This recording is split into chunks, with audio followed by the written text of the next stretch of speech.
बची हुई मलाई के अंदर आटा डालें और 2 रेसिपियां बना के तैयार कर लें। दोनों रेसिपियां बहुत ही खालिस और हेल्दी बनकर तैयार होती हैं। तो यहाँ पर मैंने 20 से 25 दिन की मलाई जमा करके फ्रीज़र में रख दी थी और इस मलाई को हमने इस तरह से मेल्ट कर लिया है। अब मैंने मलाई को एक कढ़ाई में डालकर इस तरह से पकाने के लिए रख दिया है। आपने इस मलाई का ना ही तो पहले मक्खन बनाना है, ना ही ब्लेंड करना है, ना ही हाथ गंदे करने हैं और ना ही बर्तन गंदे करने हैं। बस आपने इसको कढ़ाई में डालकर इस तरह से पकने के लिए रख देना है और खुद ही आप देखिएगा थोड़ी ही देर में इसका जो घी है वो सेपरेट होना शुरू हो जाएगा।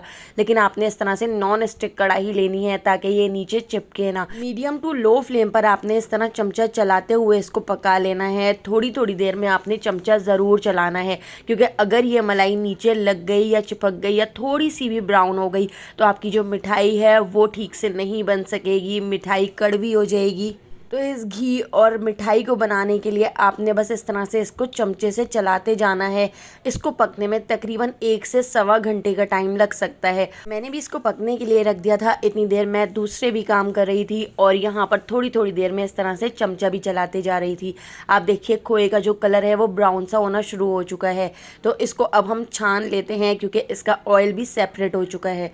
तो ऑयल को छान कर हम इस तरह से एक बोल में निकाल लेते हैं।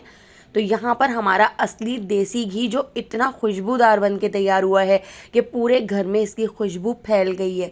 तो आप इस तरह से असली देसी घी घर में ही बना के तैयार कर सकते हैं। और ये जो हमारा बचा हुआ खोया है हम इससे बना लेंगे बहुत ही मज़ेदार सी कलाकंद, जो हलवाई की मिठाई को भी फेल कर देगी। इतनी हेल्दी और इतनी ज़्यादा मज़ेदार ये कलाकंद बन के तैयार होती है। तो इस खोए को दोबारा से मैंने कढ़ाई में ऐड कर दिया है और इसको अब हम अच्छी तरह से मिक्स कर लेते हैं। और मिठास के लिए मैं इसके अंदर ऐड कर देती हूँ 2 टेबल स्पून चीनी। आप चाहें तो मिश्री का पाउडर बना के ऐड कर सकते हैं या गुड़ का पाउडर भी आप बनाकर इसके अंदर ऐड कर सकते हैं। तो देखिए हमने चीनी ऐड कर दी है और 2 टेबल स्पून ही हम इसके अंदर ऐड कर देते हैं मिल्क पाउडर। लो फ्लेम पर हम इसको अच्छी तरह से मिक्स कर लेंगे ताकि मिल्क पाउडर और चीनी इसके अंदर अच्छी तरह से मिक्स हो जाए और चीनी भी इसमें पूरी तरह से डिजोल्व हो जाए। इसके साथ ही 1/2 टीस्पून इलायची पाउडर भी हमने इसमें ऐड कर दिया है और इसको अच्छी तरह से मिक्स कर लेते हैं। तो यहाँ पे हमारी मिठाई का मिक्सचर बन के तैयार हो चुका है। अब गरम गरम ही हम इसको मोल्ड के अंदर सेट कर लेते हैं। गरम गरम में ही ये बहुत अच्छी तरह से सेट हो जाती है। तो इसके अंदर मैंने बटर पेपर लगा दिया है ताकि इसको डी मोल्ड करने में आसानी हो। इसके अंदर मैंने थोड़े से बारीक कटे हुए बादाम और पिस्ते ऐड कर दिए थे और अब हम इसके ऊपर गरम गरम मिठाई का ये मिक्सचर इस तरह से डाल देते हैं और गरम गरम ही हम इसको सेट कर लेते हैं। आप जब इसको ठंडा करेंगे तो ये बहुत अच्छी तरह से सेट हो चुकी होगी। तो चमचे से दबाते हुए इस तरह हमने इसको अच्छी तरह से इस मोल्ड के अंदर सेट कर लिया है और इसको 2 घंटे के लिए मैंने ठंडा करने के लिए रख दिया था।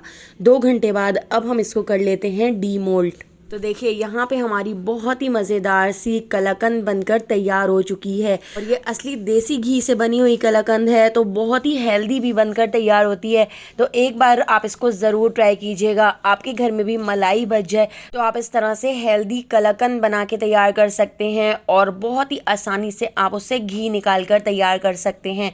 तो अगर आपको ये मज़ेदार सी रेसिपी पसंद आई हो तो लाइक, शेयर और सब्सक्राइब करना बिल्कुल भी मत भूलिएगा।